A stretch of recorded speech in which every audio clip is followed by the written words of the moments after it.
Souvent dans des IUT ou les écoles, un petit peu une tradition, tous les ans, il y a une assoce 4L Trophy qui se monte. Là, vous partez un petit peu de rien finalement. En fait, c'est la première année que l'IUT de Lisieux va participer au 4L Trophy. Donc ouais, c'était notre idée, on a proposé au professeur et ils étaient d'accord pour commencer une équipe. Donc ça sera la première année, donc on a dû tout trouver, la voiture, les sponsors, pour partir de rien, donc c'était pas forcément facile au début. Et puis trouver l'équipe aussi, parce que j'imagine c'est un projet qui motive, est-ce qu'il a fallu choisir, dire toi tu pars pas? En fait c'était notre idée, donc en fait à la base c'était Paul et moi. On s'est dit tiens pourquoi on ne ferait pas le 4L Trophy, donc on s'est lancé là-dedans, on a préparé une petite maquette pour les professeurs, ils étaient ok, ils ont laissé faire. On a créé l'association il y a quelques mois et ensuite à la rentrée, Marion nous a rejoint pour continuer le projet. Donc en fait on n'est que tous les trois, donc il y a Paul, Marion et moi. Alors est-ce que c'est un projet, enfin comment vous en avez entendu parler? Est-ce que c'est parce qu'il y a des potes qui l'ont fait, des grands frères, des grandes sœurs? Alors en fait l'année dernière, il y a une équipe qui a essayé de le faire pareil pour le... en fait on a des projets tutorés à faire chaque année en deuxième année. Et des amis à moi ont essayé de le faire l'année dernière en deuxième année. Ils ont échoué parce qu'ils ont commencé trop tard. Et donc c'est comme ça que j'ai découvert le 4L Trophy et on s'est dit pourquoi ne pas essayer de le faire mais en partant beaucoup plus tôt dans le temps. Donc on a commencé au mois de mai. Ouais, au mois de mai ça permet de voir venir quand même, quasiment 8 mois à l'avance, hein, ça doit être ça. Alors le 4L Trophy, la première chose on va dire importante, bon il y a évidemment le budget à trouver, mais sans voiture de toute façon on n'ira pas très loin, et souvent c'est un peu galère même s'il y a un réseau de 4L qui ont déjà fait le 4L Trophy qui traîne un petit peu, mais ça reste des vieilles voitures. C'est souvent un peu le challenge de trouver une voiture. Comment vous l'avez chopé la vôtre? Alors au début en fait on a un petit peu galéré pour essayer de trouver une 4L. On en a finalement trouvé une du côté de Caen et en fait c'était une voiture pas du tout préparée. Donc on la prépare petit à petit pour l'année prochaine, donc elle ne sera pas du tout prête pour cette année.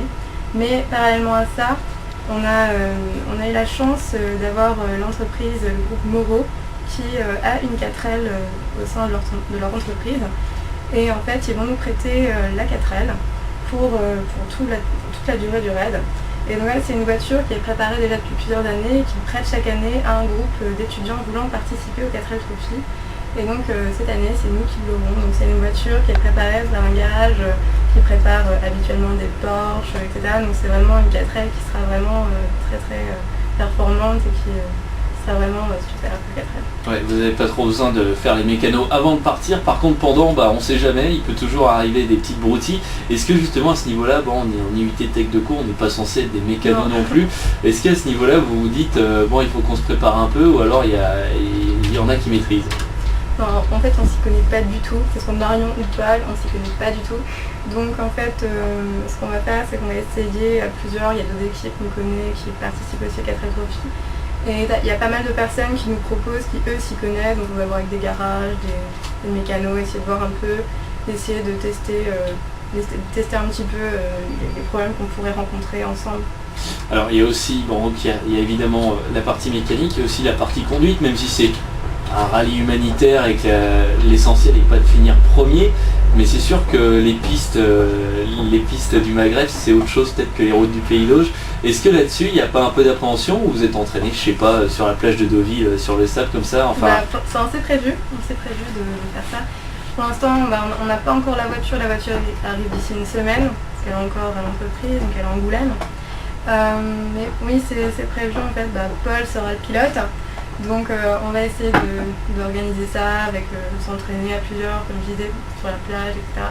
Donc oui, on a essayé avec la voiture qu'on a achetée près de Caen, et c'est vrai que c'est pas évident à conduire, c'est assez difficile une 4L, c'est pas comme toutes les autres voitures, mais bon ça devrait le faire. On a un bon pilote. On l'espère, il n'y a pas de raison.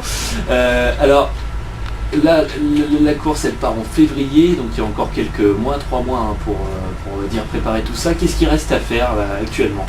Alors en fait nous notre budget est plutôt bien avancé. Nous ce qu'il nous faudrait c'est surtout le budget essence. Il nous reste quelques pièces à trouver comme par exemple un pare-brise etc. pour finir de préparer la deuxième voiture qui partira l'année prochaine. Et sinon après on va essayer de voir un petit peu le côté communication, on va essayer d'organiser des soirées par la suite. Alors ça veut dire quoi l'essence? Qu'est-ce que ça représente et comment ça se passe? Vous ne partez pas avec 4000 litres d'essence dans le coffre, j'imagine? Non, en fait, il faudrait qu'on ait un budget, donc il faudrait qu'on parte avec à peu près 1000 euros. Et en fait, l'essence, on pourra se ravitailler le soir à chaque point enfin, à chaque fois le soir, on pourra remettre de l'essence. D'accord, mais pas de budget, vous restez à sec, quoi. Ouais, voilà, enfin, il nous faut l'argent pour partir. Alors justement partir, est-ce que vous êtes rentré en contact avec d'autres assos qui vont partir dans la région en Normandie, essayer de voir un peu ça ensemble, faire un petit buzz sur la région avec des équipes de, je sais pas, de Caen peut-être du Havre, etc. Ou pour l'instant c'est pas encore on connaît quelques équipes qui vont partir, notamment une amie à nous qui va le faire avec son école de Paris. Donc elle est de la région aussi, donc avec eux, c'est avec eux normalement qu'on est censé faire des soirées, organiser quelque chose. Donc on s'aide pas mal et puis on essaie de se tenir au courant pour essayer de s'entraider au maximum. Et puis on fera sûrement un départ tous ensemble. Alors le départ, donc c'est au mois de février et quasiment l'intégralité, on va dire, des itinéraires, des roadbooks, ça vous sera remis au dernier moment finalement. Est-ce que vous avez essayé de chercher un petit peu, voir comment ça allait se passer? Vous avez déjà quelques infos sur la manière dont vous allez descendre? Évidemment, il y a le bateau à prendre après. Sur la manière dont ça va se passer une fois sur place, vous avez été voir des anciens, voir comment ça pouvait se passer, ou on laisse peut-être la surprise? Un petit peu, on va peut-être pas partir non plus totalement à l'aventure, mais c'est quand même de se renseigner un petit peu. On a quelques personnes qui l'ont déjà fait, donc pour l'instant on n'a pas encore eu le temps de vraiment parler avec eux, mais on va essayer justement de leur poser le maximum de questions. Ils ont sûrement plein de conseils à nous donner avant de partir. Alors sur le 4L Trophy, pour bien expliquer aux gens, on parle d'une course en 4L. Alors évidemment c'est pas une course de vitesse parce qu'en 4L on arrive vite à plafonner, mais ce qui est important à signaler, c'est que c'est surtout avant tout une course humanitaire. La voiture elle part pas vide. Voilà, donc en fait l'objectif principal c'est donc un objectif humanitaire, car en fait notre but est d'apporter des fournitures scolaires aux enfants, donc des fournitures scolaires et sportives aux enfants. Donc on aura 50 kg de fournitures scolaires dans la voiture qu'on distribuera à la fin de la compétition. Alors des fournitures scolaires qu'il a fallu trouver, j'imagine? Oui, alors en fait ils ne sont pas encore trouvés, on avait quelques pistes et finalement on n'avait que des refus. Donc pour l'instant ça on ne s'en est pas encore vraiment occupé, parce que même si au final on ne trouve pas, on pourra toujours les acheter avec l'argent des sponsors. Mais c'est vrai que ça serait quand même plus simple de trouver une entreprise, une papeterie ou quelque chose qui puisse nous aider à trouver les fournitures à apporter. De quoi vous êtes preneur justement? Quel type de fournitures, s'il y a des papeteries qui nous écoutent, on ne sait jamais? Alors il y a deux sortes de fournitures. Donc il y a les fournitures scolaires comme les cartables, cahiers, crayons, stylos, trousses, enfin tout ce qui peut servir à un élève du primaire. Et ensuite il y a les fournitures sportives. Donc ça peut être des baskets, des chaussettes, des t-shirts, jogging, ballon, de foot, frisbee, tout ce qui peut servir aux enfants pour faire du sport. Donc c'est assez vague. Ouais, pour se défouler, c'est l'essentiel.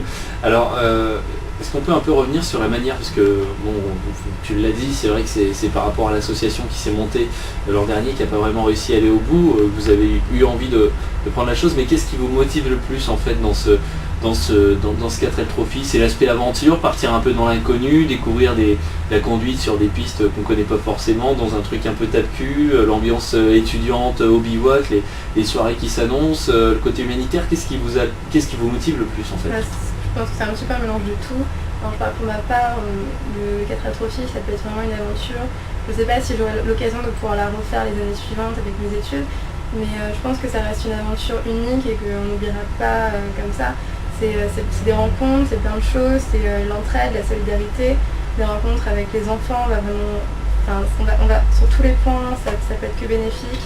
Aussi bien le challenge perso, le challenge sportif, les rencontres avec les professionnels, avec les enfants, avec les autres étudiants. Et le côté vraiment solidarité, humanité, je pense que ça peut être vraiment très sympa pour des étudiants comme nous d'avoir la chance de participer à un rallye comme ça. Est-ce que, même s'il y a encore le temps pour se projeter, on va dire, est-ce qu'il y a des petites choses qui en tout cas à toi